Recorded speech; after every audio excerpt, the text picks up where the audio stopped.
Okay. Hello and welcome. I am your host, the best podcast host in the universe, Steve Cully. I'd like to thank our sponsors at Procyon Partners.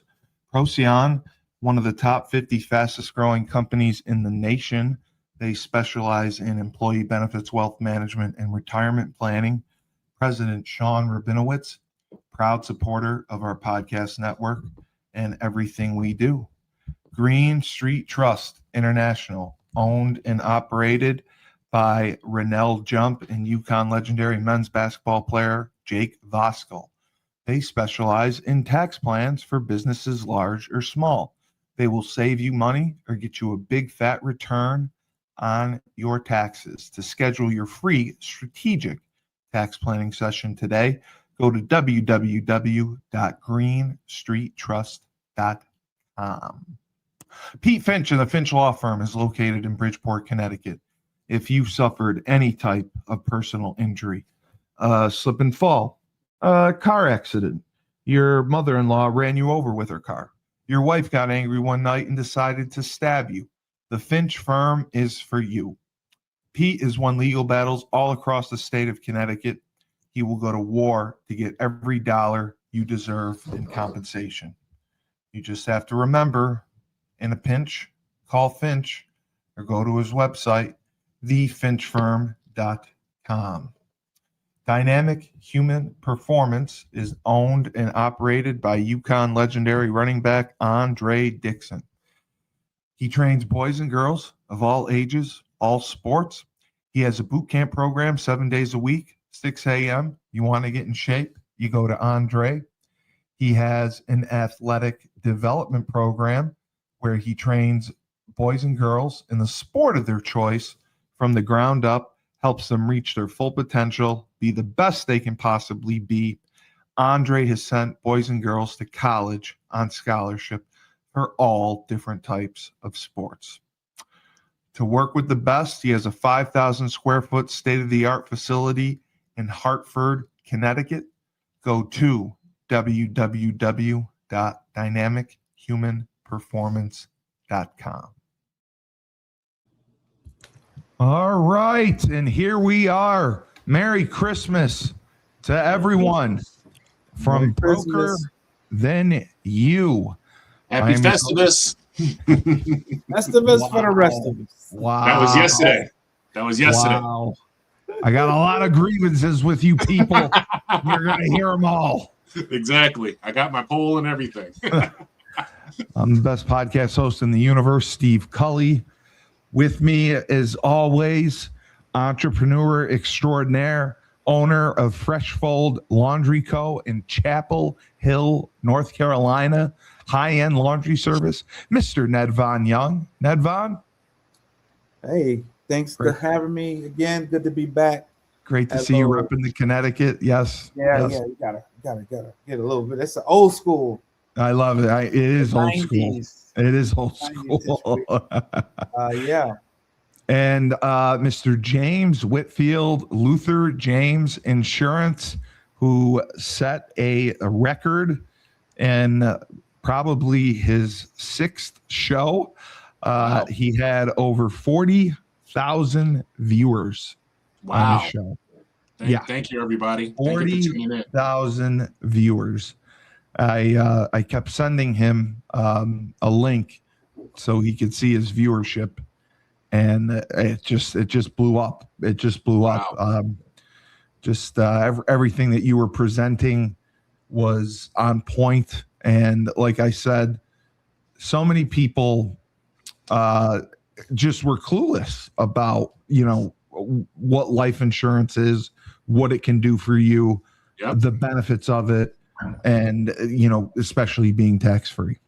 Especially, yeah, it's not just something where you pay for a policy and your family's taken care of, God forbid. That's what people think it is. Yeah, it's more than that. There are policies just for that alone, but there's more to it. That's the final. I've learned from you and Rob the final expense insurance, but the other policies, there's so much you can do with it, and people really don't know. And banks do this. Yeah. Banks do this. Banks buy insurance policies just like the ones I was describing. Yes. They put money into it, and then they borrow what they put in, they borrow that out, and then redistribute it as loans and everything else, make money on that money and put it back into the policy.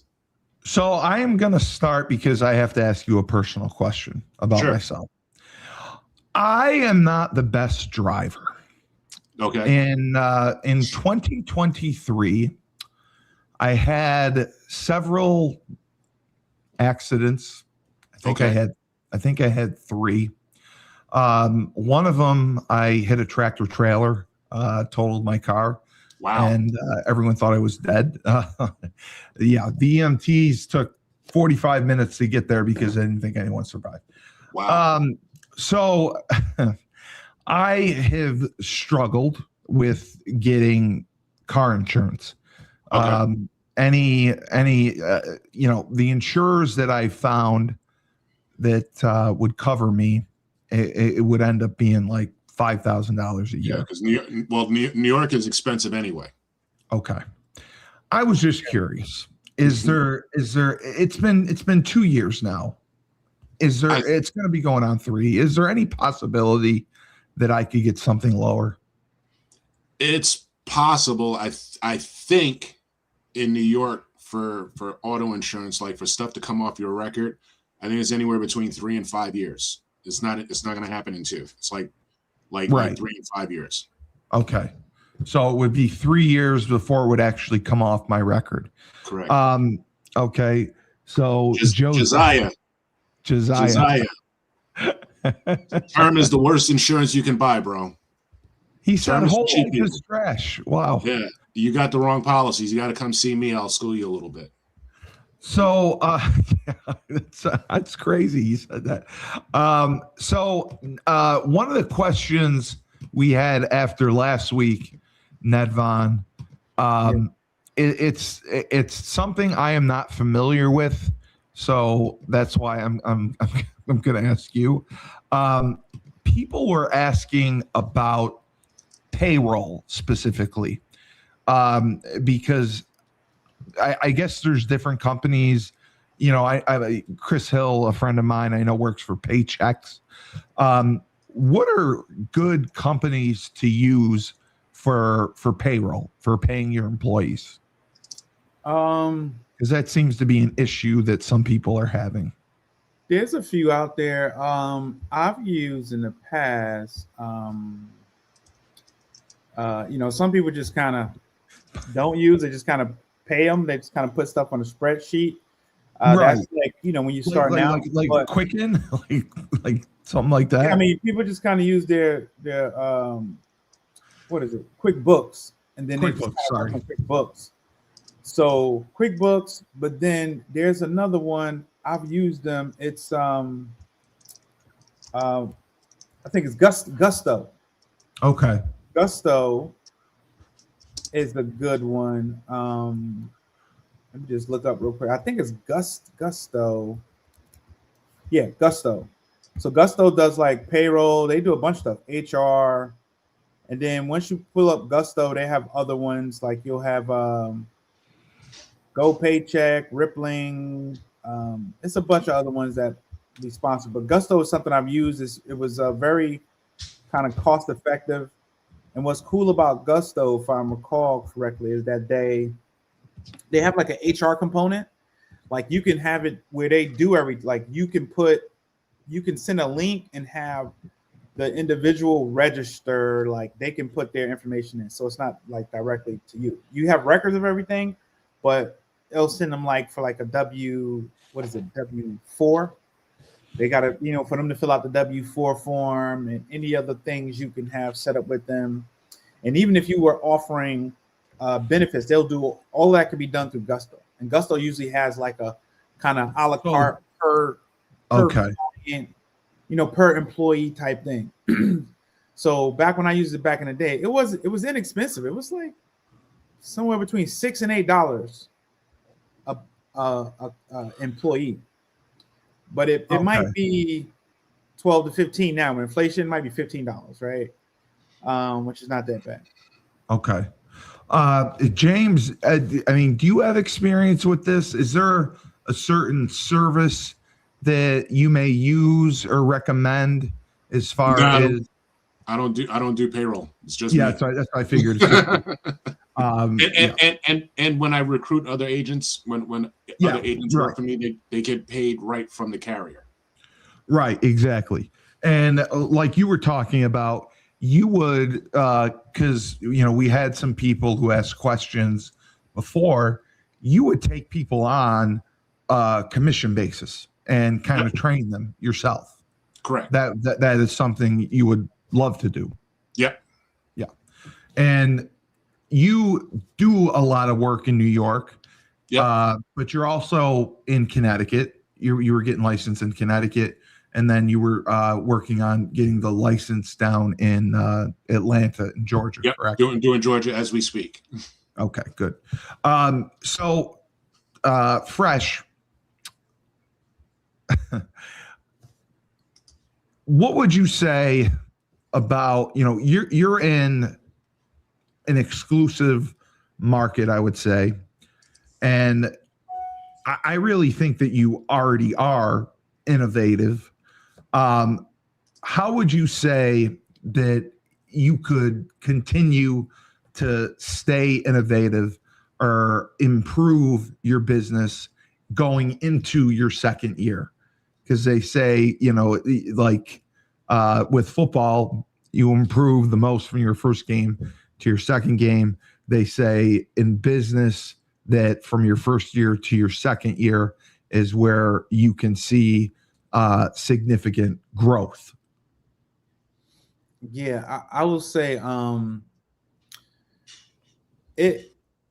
technology, right? So AI is going to be big. I'm actually going through some stuff to become more familiar and have more tools with AI right now. So I gotta have you call Dave. Call Dave. Dave is the AI master. I think AI is going to take over the world. I'm scared of it. So that's the thing. I mean, AI is so many ways that you can utilize it to automate things, to get kind of answers done. Or most people know the answer in part of the like Chat GPT, but the automation and the things that AI can create is just amazing. From like templates to like now you could do websites in probably like under 2 minutes. I was trying to tell Dave that because he was spending a fortune. He was using AI to create the website, and it started to get expensive with it. And I said that you can simplify it. You don't need to put as much into it. I know he's trying to put the shows and a message board and different things into it. But I said, if it's costing thousands of dollars, I said, it should not be that much. It should be cheaper, right? I mean, you can build a good website for $500, can't you? No. Yeah. I mean, with AI, yes. With AI, yes. Okay. So now what happens is we've been conditioned. I know if you hire people, it's different. We've been conditioned, like you hire somebody, you go, you do this, and this person can take care of it. I mean, I can tell you right now, like you literally, yes. The short answer is yes, 100%. The reason why is because you can do this is the long route I'm about to give you. The long route now is hire a VA from India or we always get those, and you can pay them. You could pay them just for doing the website. You can have them host the site and everything. You can pay them probably less than $100. Right about $100 a month for them to, for one, they will create it. But you don't want them to host it, I thought, because then you don't own it. No, right? Not necessarily host it, but I mean, like, I can manage it. Not like they build it out, but then you can kind of like, you have control of everything, but they can just like you own the domain. You own the domain, you own all of that stuff. You will do that regardless. But then you could give them access. Like one of my VAs I had when I had my old website, they had access because we use WordPress, and they can go in and they can make all the adjustments on WordPress. but they couldn't shut it down. Like I was the main. They were just an admin. Right. And you can limit. You were the owner. Or you can give them as much responsibility or as little. And you can have them to where, like, when there's bugs, they can fix the bugs. They can update. They can run promotions. They can do all of that stuff. You can pay somebody to do that. And yeah, you can get that done for less than $500. That's the long way. Nowadays, you can have, say, you can subscribe to the pro level of, say, of a Chat GPT or Perplexity. $22 a month. Right? So you can do that. And then in addition, you go ahead and you pay for Midjourney, you pay for some of these other places. Like some people can use Canva or whatever, but you pay a little bit for some of the more higher end parts of those services. And you get 2 or 3 and you off to the races to where it could build it out for you like relatively quickly. You also can do AI can clone. You can pull up another person's website that's you like and want to model it and clone it. Yes, you clone it. Oh my God. So, and you can clone that site and have it made into your own. And all you would do is, what you have to do is you would create a brand guide, right? You got to create a brand guide, right? For your brand, like, you know, just from your coloring to your logos, your just different, you know, quotes, sayings. You put all of these things together, like what you guys stand for, and you put your brand guide in, slap that thing in there. Even Canva does that. You can put your brand guide in on Canva, and Canva can do that for you. You talking about Canva? That's $15 a month, right? So AI is yes. So again, you could do that for probably less than $100, $200. Right. You get a high quality, nice website. It's just the monitoring of it is something that you know, kind of, not necessarily saying hosting of it, but because when I think of hosting, we know like you got your GoDaddy and stuff. I'm talking about like the back office maintaining of things, bugs and things that got to get fixed. And when you want to upgrade and update things, you probably want to have somebody to do that. You can hire someone on a per instance basis, like, hey, or you can retain someone. I think you could retain someone from the Philippines and India probably for like $100 to $200 a month. Yeah. And that's kind of on the high. Like you could probably do it for less. And they'll do a solid job. Like, you know, that's just what you could do. You don't have to be, if he's been spending thousands of dollars a month, he has already in the budget to take it up a notch with AI.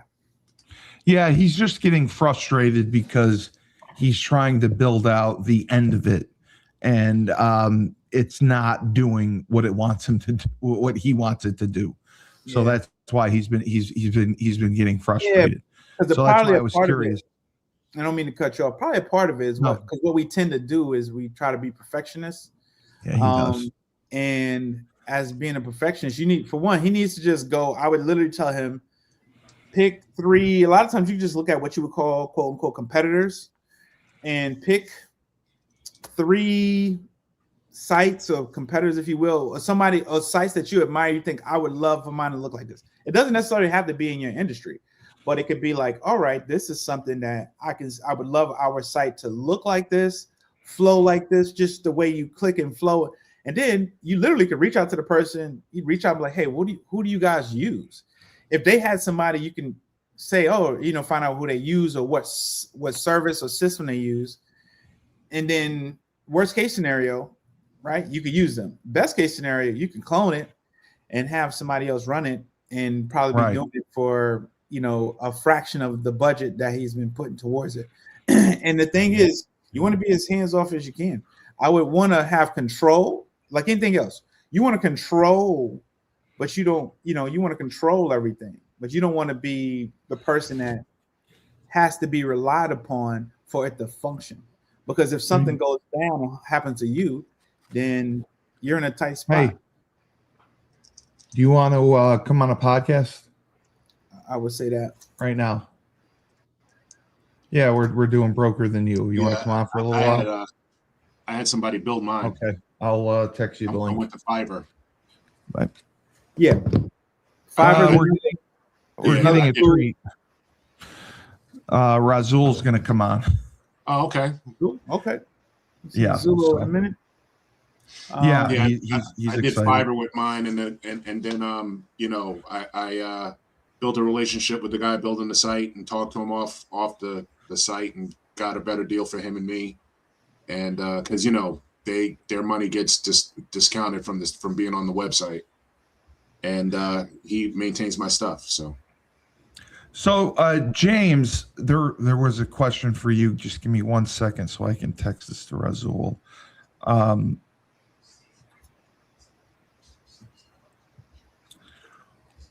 You are in a very competitive industry. Yep.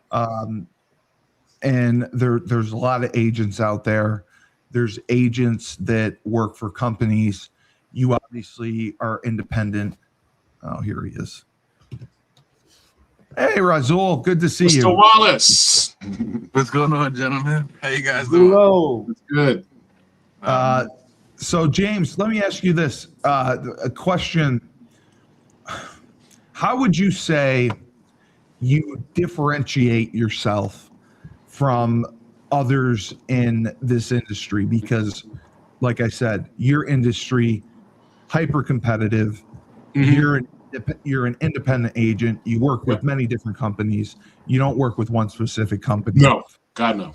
How do you differentiate yourself? I give a personal touch. I mean, all of my clients are truly my clients. I know every factor about them, especially if I did a policy with them. I give you alternatives. And the thing is, when I give you alternatives, it's not just like to make me better money or what have you. I give you alternatives to make your life easier for yourself, to give you the best option possible. And I give you the pros and cons.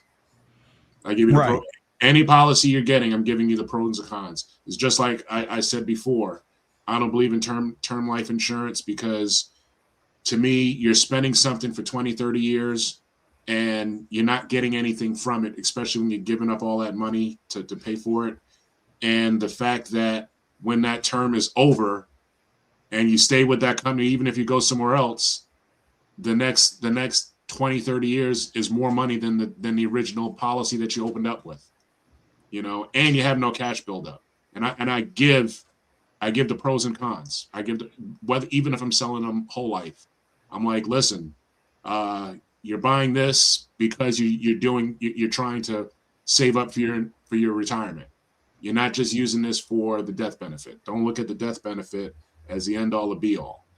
You're using this particular policy to make. I'm going to help you make money. I'm going to help you help yourself. Exactly. So that makes sense. And you did say whole life insurance is the way to go, and it's obviously difficult being your own agent. Razul, so we talked about this on your show, and I would say this was big. The property that is going up in Norwich, would you say that is the biggest risk that you have taken as an agent? Being new to this, you and your group getting this property, going through all the checks and balances that it's going to take to break ground. I mean, it's a big freaking project. Like I thought this was something where you were going to start digging in the spring. You said it's going to take a year and you're going to spend $1 million before you ever can get this going. Correct? Unmute yourself, dipshit. I'm sorry. So, Cully, we talked about. I think it's important that, like, I don't like that dipshit and name calling stuff. I'm sorry. Yeah, like I don't sorry. find it funny. Like, we love each other, respect each other. I think we should treat each other that way. So it is a big project, and it is probably the biggest risk. I feel good about where we're at, though. There's from the way I see it, there's no reason that it shouldn't happen. You know, Was it a group decision that you guys came together and made to go through with this, or was it like one person who made the decision? How would you say that you came about to go through with it? Because it's a big project, and I wish I had Laban. Laban wanted to talk with you about it because he was amazed. So but, yeah. I think as a team, we've been looking to kind of expand beyond just acquisitions and development. Correct. So we were kind of looking and searching for opportunities. And then this one came up, and it was 6 acres listed by the city in multi-family zoning, which by right allows for the highest density housing, which means you have to, at least to me, it seemed like it gave you the most options. And the fact that they had a phase 1 done already, phase 1 environmental assessment with some risk, but really what looked like minimal risk to me. There's no reason that it shouldn't work. You know what I'm saying? So yes, there is risk, and there's definitely unknowns and things that I could have, that could have come up that we're, or we were uncertain about. But at this point, I feel like as we move further, it's full steam ahead. It confirms, yeah. And there's funding available because, to build, the cost of building today without government funding, it doesn't allow for affordability because the cost would just be so much. You have to just charge so much just to break even. Yeah. But the funding and the subsidies kind of because you're doing affordable housing to make it affordable. Yeah. Yeah. And there's no reason that this project, because it qualifies in every way, Right. So right. It's really just a matter of taking one step at a time, putting one foot in front of the other, and But was it a process where there were several group meetings that you had discussions about it? Like, did it go on for a month? How long would you say that it took to finalize? Say, hey, we're going to do this. Probably like a day or two. Oh, good. Oh, so you were ready to go. You were like, this is a great deal. We need to take advantage of it. Jump on it now. Yeah, basically. That's awesome. That's awesome. And the city owned it, so it would have to go, like, when we submitted our offer, it had to go through like a review kind of or approval process. Right. Of our offer. And they were asking 50. We just offered 60 because we didn't know who we were competing against. So we figured we'd, throw it out there and see. And between when it went on the market and the next meeting, we only had like a couple days. And we wanted to get it in before that next meeting because if we didn't, then it would have, whatever offers came in would have gone to the following meeting, which would have been a month later. And I do think that if we waited, we probably would have had to compete against 2 or 3 other offers. Probably, yes. You found this at the perfect time, and you got a great deal on it.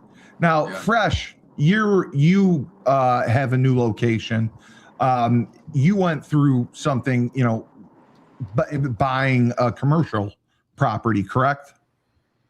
Wait, say that again. You said about what you said about buying? You're new. This location you have is new, correct? For FreshFold. Yeah, the location I have is a new location. Yeah. What was your question in reference to that? Did you have something similar where you bought or rented the property?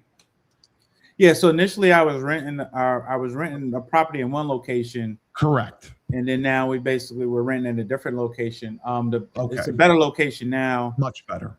And the previous location, again, I would say when it comes to just something that so people would know, you want to be very familiar with how, landlord tenant laws, just how things work and process. Like, try not to go in blind. If you don't know yourself, then partner with someone or have someone that knows things you don't know.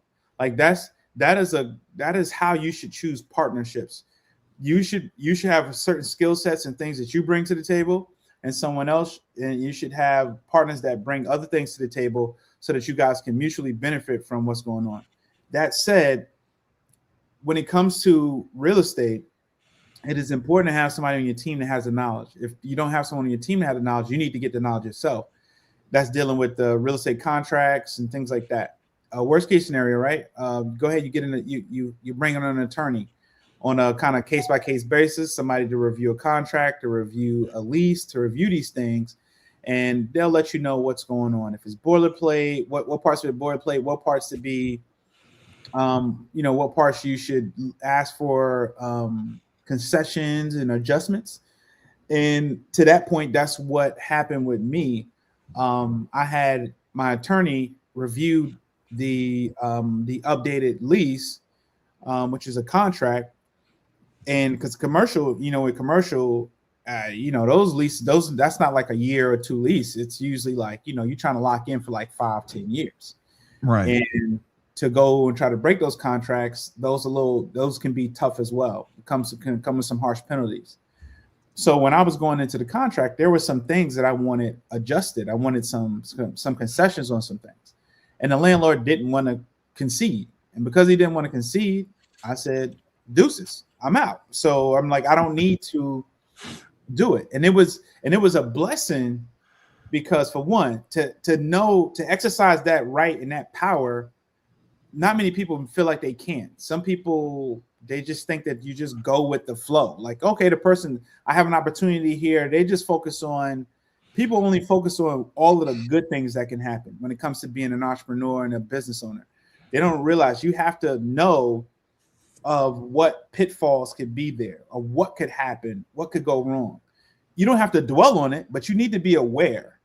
And that if something doesn't go right, this is how this can impact me. Now, I make sure that I do those things. You want to mitigate losses, if you will, right? You want to have some kind of loss mitigation set up. If things go wrong, if things go left, what happens if it all blows up? You want to have these things in place to protect yourself and to put yourself in a position to have the most success possible. So again, it's like anything else. Yeah. It's team building. It's about knowledge, team building, and then making sure you have the confidence to make decisions like I did, to be able to walk away. You want to put yourself in a position to be able to walk away. That was great. Yeah. If you're not in a position to walk away, then you want to have some kind of recourse. You want to have some kind of recourse when it comes to getting into, whether it be leases or even when you go into the purchase process. Like even when Razul and them done, I'm pretty sure they made sure that they had certain due diligence periods or a certain time for due diligence for them to get certain things done. And if not, I think he mentioned they already did, like, I think, a phase 1 on the property. So that kind of saved them some bread that they, all right, they did as part of an environmental study. They didn't do maybe it didn't need a phase 2, but they did a phase 1. So that saved some. And you just put yourself in a position to where, okay, you weigh these things. Do I need to do all of this stuff? There's certain things you need to do as much as you can, but okay, this is done already. So that's a safer bet. And then you just kind of roll, check the boxes of all of the things you need to do going into it, on how to basically purchase correctly or rent correctly to where you don't lose your shirt. And then you just check the boxes as you go along. As you check these boxes, boom, I hit everything I need to hit, or I got 7 out of 10. You want to be up, right? When it comes to however many items, let's just call it 10 items. You want to be up at least 7 and get acquiesced on 3, and you'll be. Yeah. Razul, I apologize. I was disrespectful. I shouldn't have been. And I was wrong. And thank you, man. I appreciate the comment. So, James, I apologize. Somebody asked Razul, you work with a group of people, through Scott Lewis Real Estate. How would you say, because I mean, you do have a good group. How would you say you guys handle any tough decisions or conflict within the organization? I mean, I know you all hear each other out, but at the end of the day, someone has to make the final decision. They hear the pros and cons, they hear everyone's thoughts, but someone's going to say yes or no, right? Yeah, no, I think one of the strengths I think of our group is that we openly communicate like issues and concerns. You know what I You mean? do. Yeah. And even like sometimes, because a lot of times communication is what you don't say, right? And Yeah. and what you don't say can be more detrimental than what you do actually say. And I think that we're really good about, even if it's something that like is not, let's say it's subjective, right? It's not really objective. You're like, you know what? I have a feeling about this thing. Let's talk about that feeling. You know what I'm saying? Because sometimes feelings like they come from somewhere. Sure. And then we kind of unpack that, and You have a we'll discussion. talk about like the nuances. We have a discussion. And then Right. because there's three of us, it does make it easier to make decisions because, you know, once Right. two of us are on board, then that's pretty much the direction we're going in. You know what I mean? So is it you, Ja, and Letitia? Yes, sir. Yes, sir. Okay. So then it's basically majority, two out of one. You know, two people Yep. vote yes, one vote no. Got it. James. So, okay, this is interesting.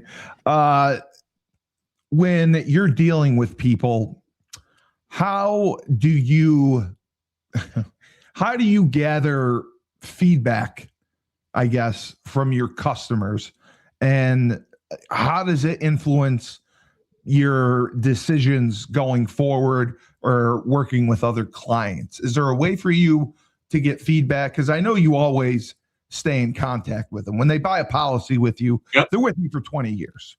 Yep, pretty much. Right. Okay. Pretty much. So you're constantly getting feedback from them. That's what I would say, right? I'll get feedback. I'll get questions asked. You know, sometimes they'll want to do another policy or something like that, but have questions. I always ask my clients questions before I sign them up because I don't want anybody saying that I wrote them up to this policy and it's costing me an arm and a leg and all that stuff. I verify everything before anybody signs on the letter X.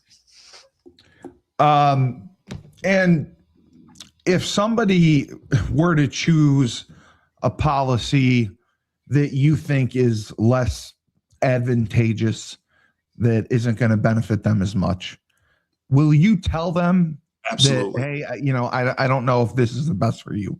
Absolutely. You do. Okay. Because I know people that don't. So, I mean, listen, at the end of the day, we're all trying to make our living, right? But I'm going to do it with scruples. I'm not just going to do it and say, hey, I'm going to make X amount of dollars off of this. And if you don't see anything, fine. No, I want to make sure that whoever's buying from me or doing business with me, it's for their advantage. Right. Fresh, this comes from our good old friend Chris D, who loves to watch every podcast I do and harass me. Basically, he would like to know, you're a leader, you own the business. What is, I guess, the most difficult part, the hardest part of being a leader that people either ignore or don't talk about? First, thanks, Chris D, for being a valued listener. Don't thank him. Every podcast he harasses me. Yeah. So, he fact checks me all the time. He says I don't fact check. But to answer the question is, the buck stops with you, right? So it does. Yes, it's like the buck stops with you. It's and sometimes it's one of the difficult things is to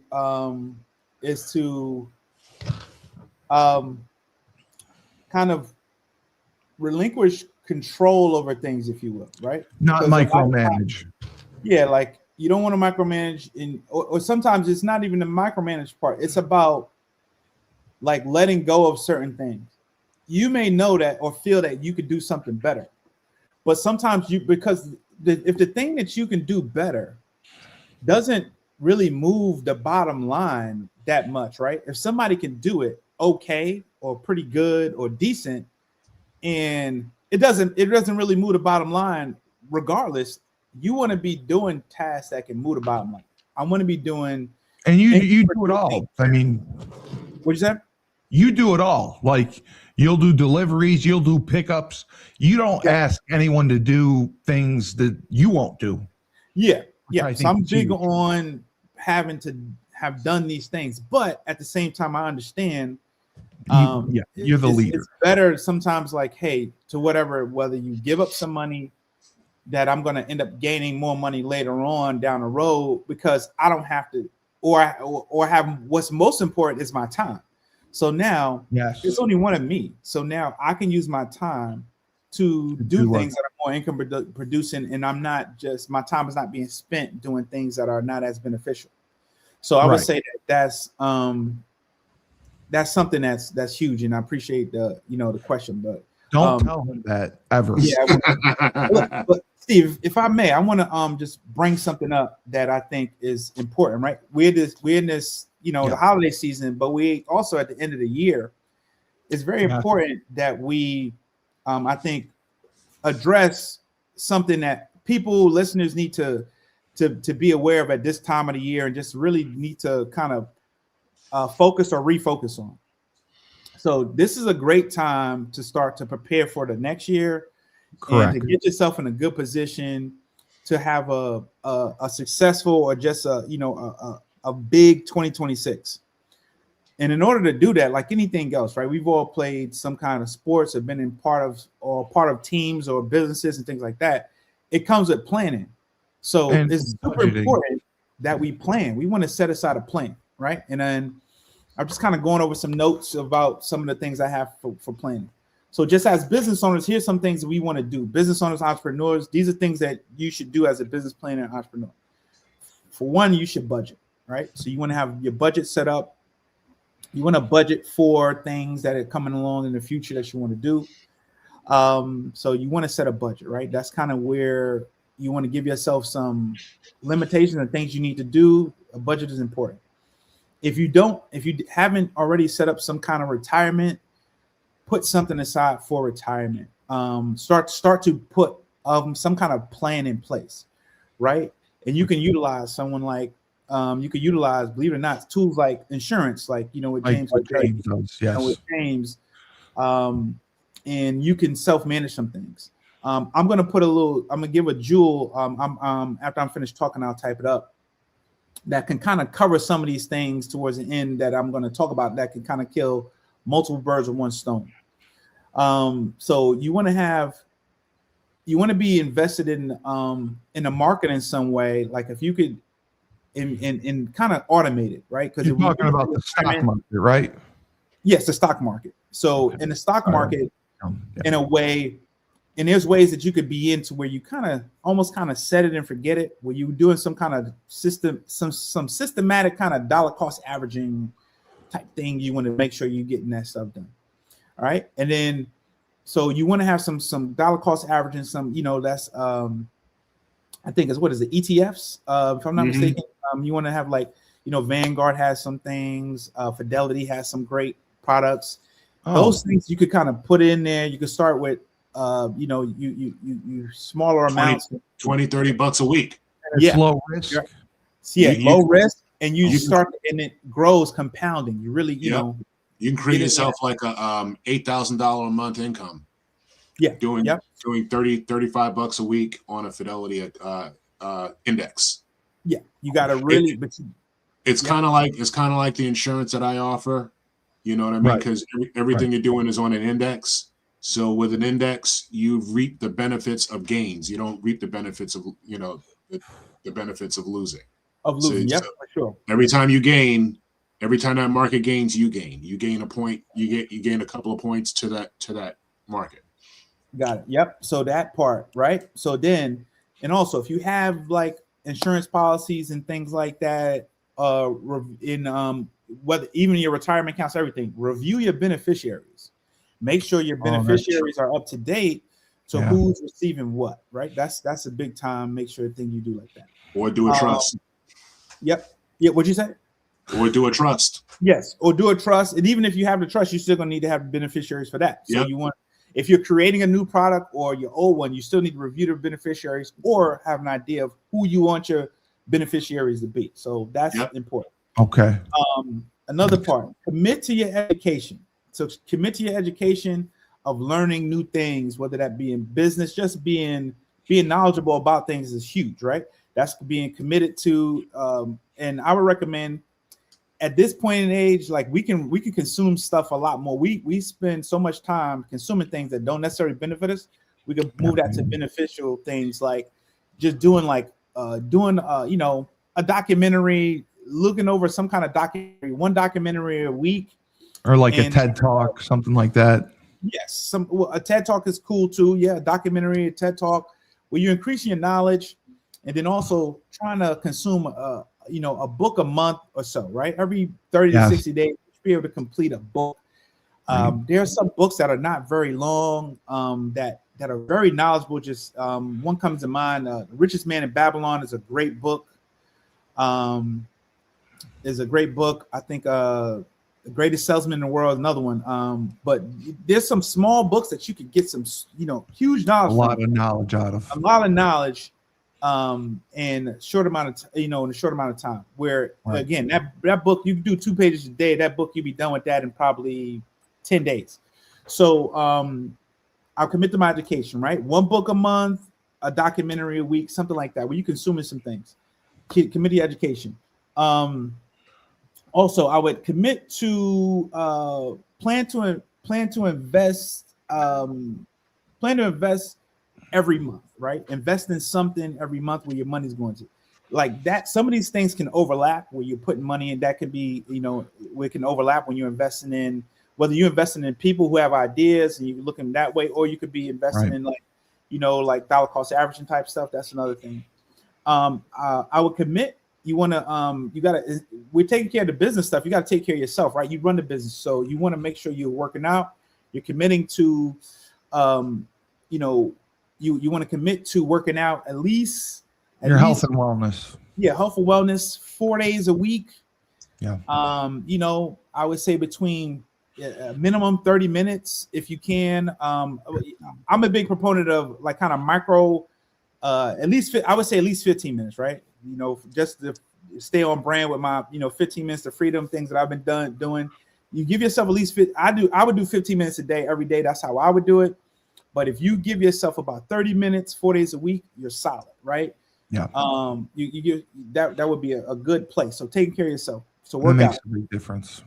Also, commit to attending at least 2 events where you travel, you get out of the house, go somewhere for networking and team building purposes, right? Where you're networking, when you're meeting other professionals that are like doing the Chamber of Commerce or something. Chamber of Commerce, going to some kind of, whether it's a trade show, going somewhere where you can get knowledge and meet people, other like-minded people. Another thing, limit your social media to about an hour, right? Yes. Work on that, right? Yeah. An hour is a lot. An hour is a lot. You really do have to limit yourself. But you'd be surprised how fast the time goes. Yeah. So limit it to an hour max, and I think you'll be, in a good position. So I just kind of laid out a nice little game plan for people to do. I have a service that I've used. A service that I've used called Wealthfront. Wealthfront is a great tool where you can combine a lot of stuff, right? Wealthfront has high yield savings checking accounts, right? Where if you, where it's like close to like almost 5%, I think 4.5 or 4.75 high yield savings accounts and checking accounts, so you can knock that out. They automatically have dollar cost. You can invest with them. They have systemic dollar cost averaging already built in. They're not a sponsor. So what are the things I did, and I'm telling you because I did this personally. So what I did as a teacher, my teacher 403Bs, because we didn't have 401Ks, the 403Bs, I rolled those over into like a self-directed IRA with Wealthfront, and Wealthfront, they manage it. They have systems where you could do they do dollar cost averaging. They do things where you can adjust in the market where you want to be more heavy on real estate. You want to be heavy on on other parts of other industries within the stock market. It does all that for you. You can just pick. Like it lays out a few plans so you can kind of pick. So it kills a bunch of birds with one stone, like 3 or 4 birds with one stone. Diversifies what you're doing. Yes. So they do all that stuff. And what's cool about Wealthfront, it lays out to like let you know where your net worth is. You can plan to get it. Like it has all of these things. It's a wonderful, wonderful tool. And I think I might even have, because I know I haven't done it in a while, but I might even have a referral link where I can send in, and they'll give you they'll manage a certain amount up to your first, like maybe 15 to 20 grand for free. So again, I just went through a bunch of stuff. I'll put just the link for Wealthfront in the probably in the chat, but I would just tell you. I'll put it for the show. I'll put it. Yeah. Okay, so I'll shoot it to you, but I would tell you those things. It's a great way to start to get critical for the next year. You know what I mean? I mean, I just kind of put it in there. You know, I know. You know, people need to know. People need to know. It's very important. It's huge that we start to plan and we don't just kind of go into things blindly, so that you have a greater chance of success. So I just kind of laid out a few different things. I think I hit all my targets. Yep. So this is for Razul and James. I'll start with Razul. Thanks, Chris. So Razul, you and your group have really focused on giving back to the community in many different ways. You could have done different things that would have obviously made you more profit, but you want to give back. You want to help people. And that is just amazing philanthropy on your part to do that. What trends, because there's a lot of unknowns right now with our government, what trends do you think will shape the real estate industry or your industry or the House of Changes in the next year or two? That is a good question. There's a lot of uncertainty in the market right now. Don't think a lot of uncertainty. Yeah, there is. I said don't think. Chris asked the question, so just don't thank him. Oh yeah, I have a lot of thoughts though around it. Because it's a tough question. It's a tough question. It is, but I do have a lot of thoughts around it. Like I think the fact that our national debt where it's at, right? It's gotten worse. Historically, every civilization that has ever used fiat currency, when they've gotten to a point like this, they basically inflated away the national debt, right? What's VI currency? Fiat currency, that's paper money, basically. Oh, okay. Sorry, I didn't know that. Wait a second. Hold on. I thought our paper money is based on gold. It's not. No, we're not the gold standard. We've been off the gold standard since 1971. Yeah. Oh, I've been wrong since 1971. Okay, all right, continue. Right, and so they're gonna inflate it away. So what's gonna happen is, and they talk about how inflation is transitory or they got to contain, but they just manipulate the numbers and make it look reasonable. Yeah. You know, the house that I live in right now, I bought it for $215 in 2020. Right now, I could probably sell it for like $385. It's almost like 70. It's almost 70-80% in 5 years, and and the cost isn't slowing down. I feel like it's accelerating, I believe, and it's going to be harder and harder for people to acquire. And so this is why, to me, building became. Mm-hmm. Well, no, I mean, Laban always talks about it being a seller's market. So that's why you're saying it's a seller's market, obviously, because of the growth of your house, obviously. The value. The value, yeah. And housing is becoming more significantly, I mean, that's the base of stability. You know what I'm saying? Housing is like the base of stability. And it's becoming less and less affordable. That's why, to me, building became a good direction to go in, because then you can kind of have some degree of control over your future inventory and stuff like that. It's so to summarize my answer, I would say that's basically why we wanted to get into building and development from the ground up. We can still acquire, but that's why building became a part of our strategy. But you did it in a very smart way, the way that you went about it. I appreciate it, Kelly. So James, Yes, I sir. guess the same for you. I mean, because we've talked about the Affordable Care Act. You can't put anyone in it because you have no idea what it's I going to be. refuse to put anybody in it. I can. Exactly. Well, I'm sorry. As Rob has said, what you say is everything. You refuse to put anyone in it because you don't know what's going to happen with it. I hear now that that the other party has there's a couple of people from the other party who's gone to the party of disputing the quote unquote vote.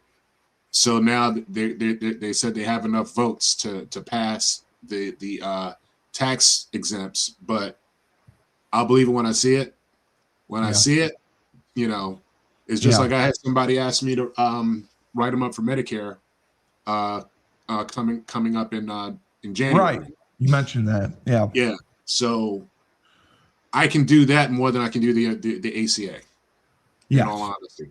And you said that you last week on the show, you said you had another plan that was actually better than the ACA.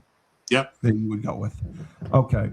So just to finish up here, Fresh, what would you say for 2026 would be 5 goals that you have for your business? 5 goals. Very good question.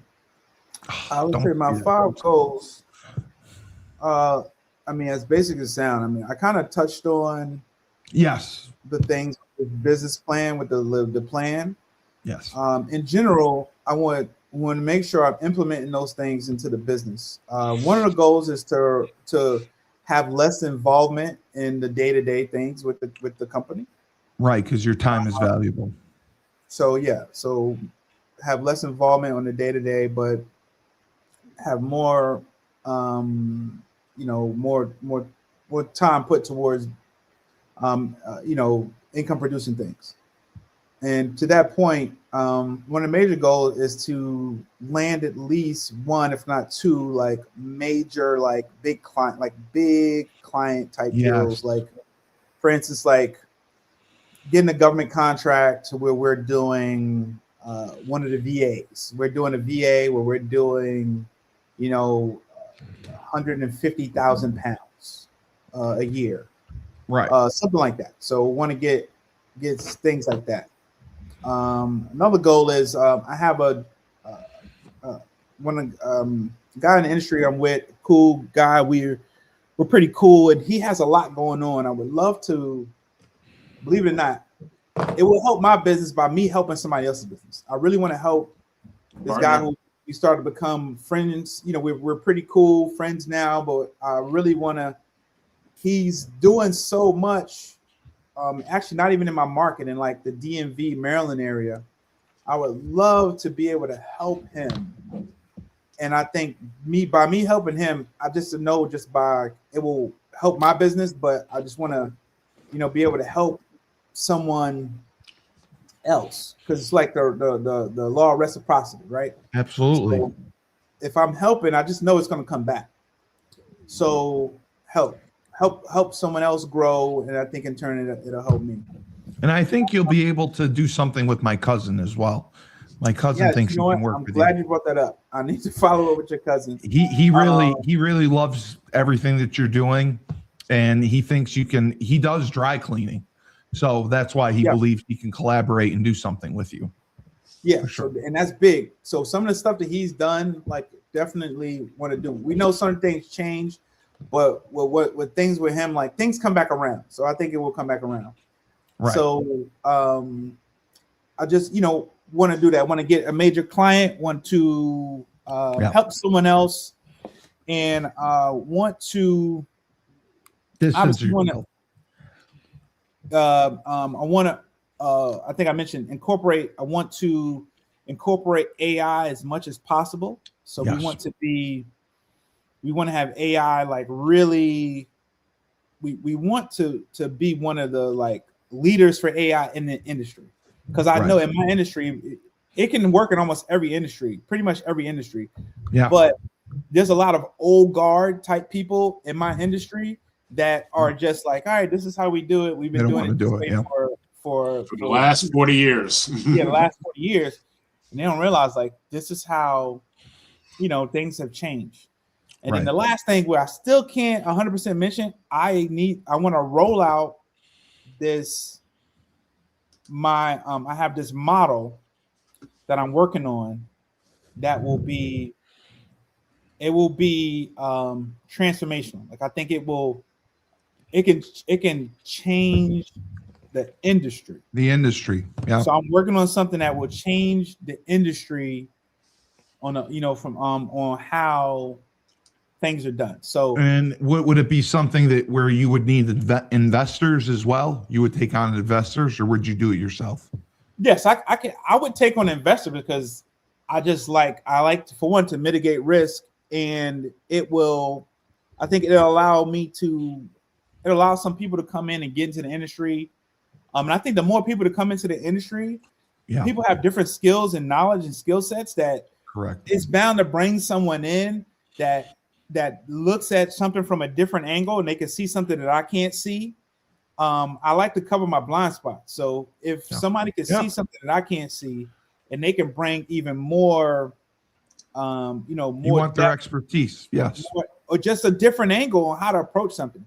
Because for me, coming from a real estate perspective and coming from all different backgrounds, I look at this industry different, and I think that's what's going to allow me to have to create this model that's going to kind of turn things on its head, and it's going to really kind of throw people off. Like people are going to go, wait, what? Blow their mind. And you're just going to start seeing. It's going to be a slow trick. You're going to start seeing what I'm talking about. It's going to happen.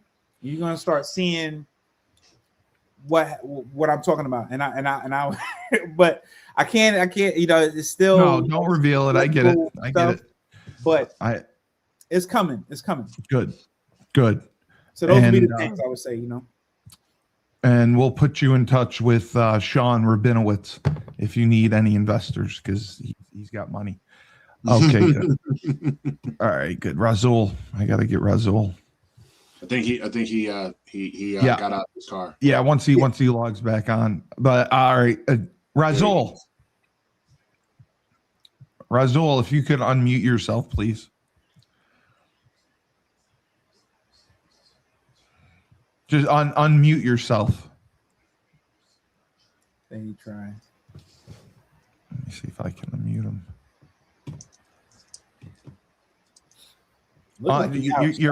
You're fine. Just unmute. You have to unmute yourself. Unmute. On your phone, just click unmute. You talking to me? Yeah. So Razul. Oh, I missed the question. I missed the question. That's what I was going to ask you. 5 goals that you have going into 2026 for your business. It's funny. Five is a lot, because one of the things that I think happens as an entrepreneur is that you regularly start to chase shiny things. So I'm trying to narrow it down to get more clarity and focus as much as possible. I think one of the biggest focuses, we have 2 projects that we're focused on this year. Yes. That's the pre-development for the road, the 54-unit affordable housing development. And we're going to be building a 2-family in Hartford. We got a plot from the Hartford Land Bank. Oh, you did get that. Congratulations. We did. Thank you. Yep. And then we got to chat about that. offline. Yeah, I'm always down to have the conversation. In addition to that, we'll continue to evaluate acquisitions that fit into our buying criteria. Okay. So just I would say, go ahead. I would say, so the goal is really to just focus on building and building acquisitions and property management. We're trying to streamline our property management. Yeah. Those are like really our main focuses. That's why I got to get you on with Laban. Laban wanted to talk with you about that. And don't give your don't be as nervous about everything. You're doing a great job.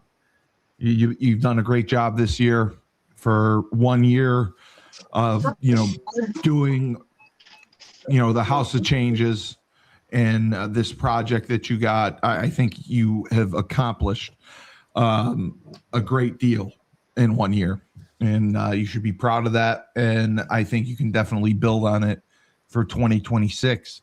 And I have a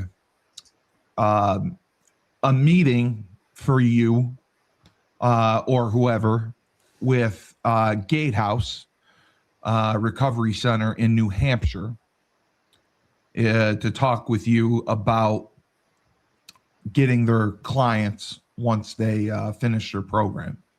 I talked to their manager. So if you want to have a conversation with them, if you want to have a group conversation, they want to speak with you after the new year. And like I said, they provide transport and everything. Yeah, thank you on all that, Kelly. I appreciate it. And I think I'm ready for that conversation whenever they're available. Yeah. When's a good time to get in touch with you? Yep. When is a good time to get with you? For me? Yeah. For me, I'd say I said on Friday. I'll be driving back from New York. Okay. Or Friday or Monday. Friday and on Monday also. Okay. That's cool. Good. I want to catch you at your son's wrestling match. Oh, yes. Yes. He has one this Saturday, too. Yeah, Last Saturday, he is a beast. Good. He's a beast. He's 165 right now. And he gives me hell. I'm like almost 250. Ooh.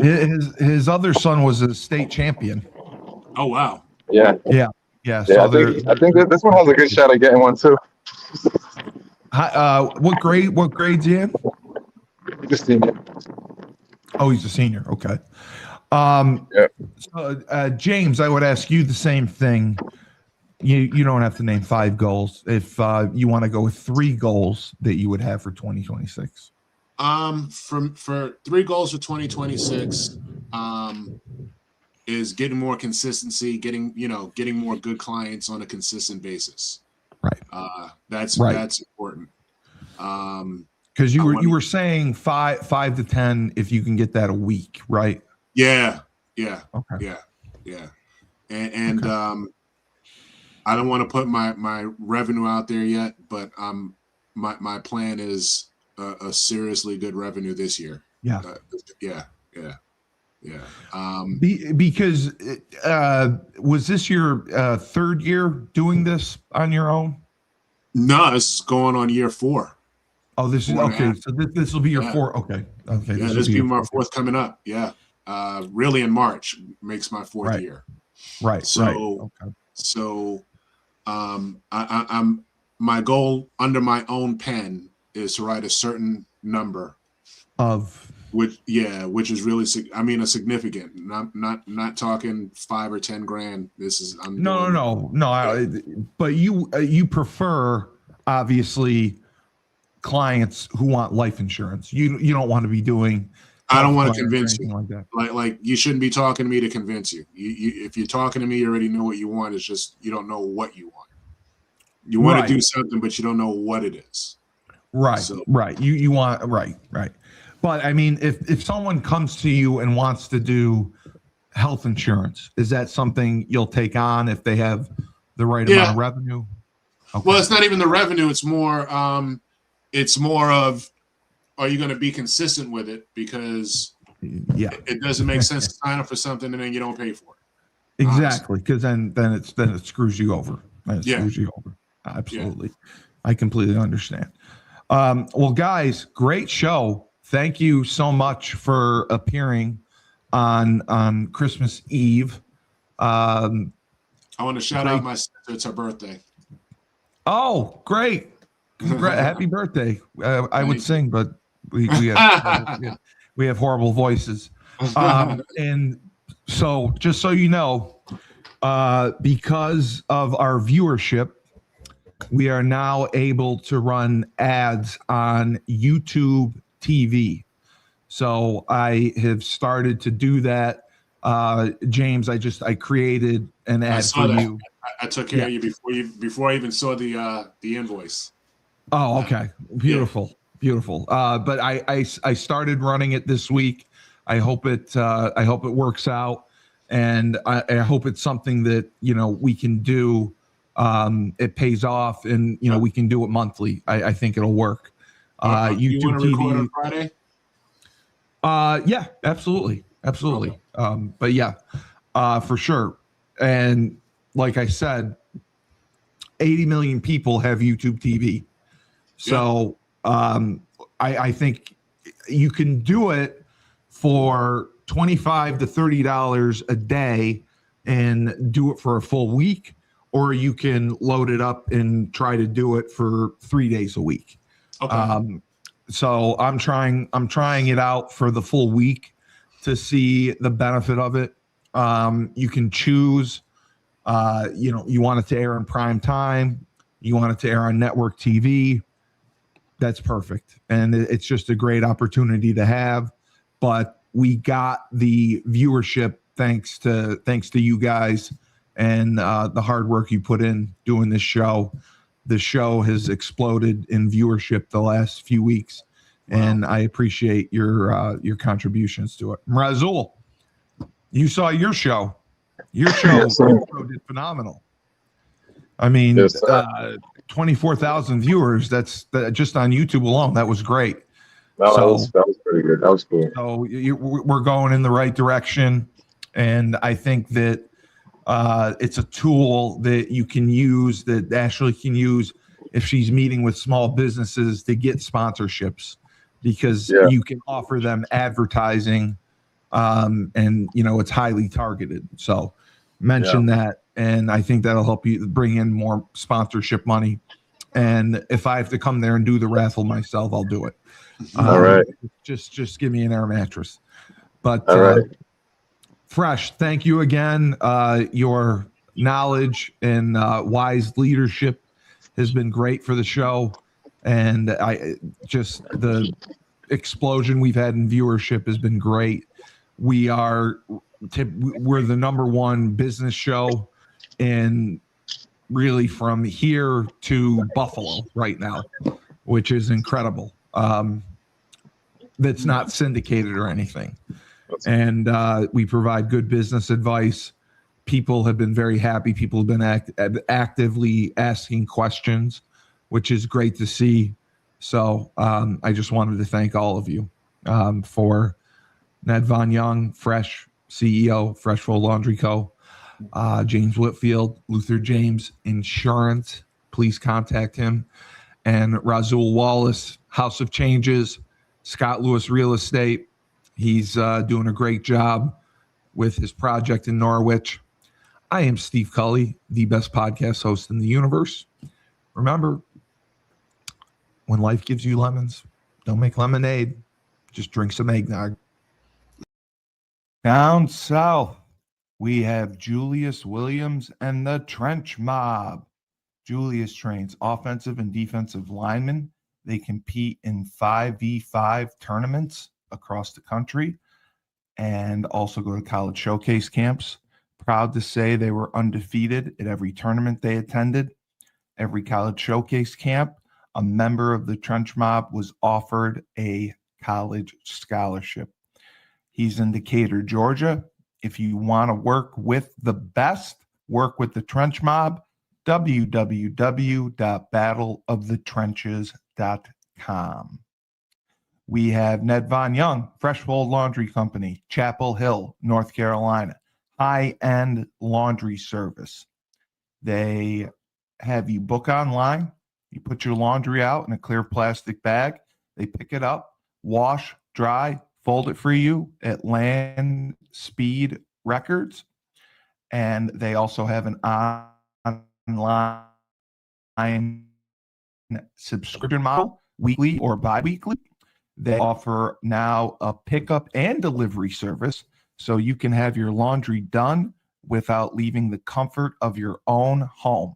Again, washed, dried, and folded for you and returned to you within 48 hours.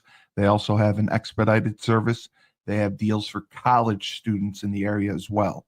Check out their website, myfreshfold-laundry.com. We also have James Whitfield of Luther James Insurance. For the last 3 years, James has dedicated himself to the art of financial planning. He specializes in insurance policies, mainly life insurance. He will make you a boatload of money, and he will do so tax-free. He understands the stress that comes with retirement planning. How much do I need? For how long? Do we have enough? Because fear of the unknown is real. To connect with James, you can go to his website, www.lutherjamesinsurance.com. Finally, we have Rob Hill of R. Hill Enterprises, Inc. Rob is an accomplished author. He is a speaker, and he also is an insurance mastermind, along with being a minister. Rob will put you in the right insurance plan for you. He understands the constraints and the rules that go with insurance, but he makes sure that you ask the right questions so you get the right answers. His main objective is to pull people's heads out of the sand, because that is what we're dealing with currently. To connect with Rob, you can message him on Instagram, LinkedIn, Facebook, or go to his website, rhillenterprisesinc.com. Again, he also does speaking engagements.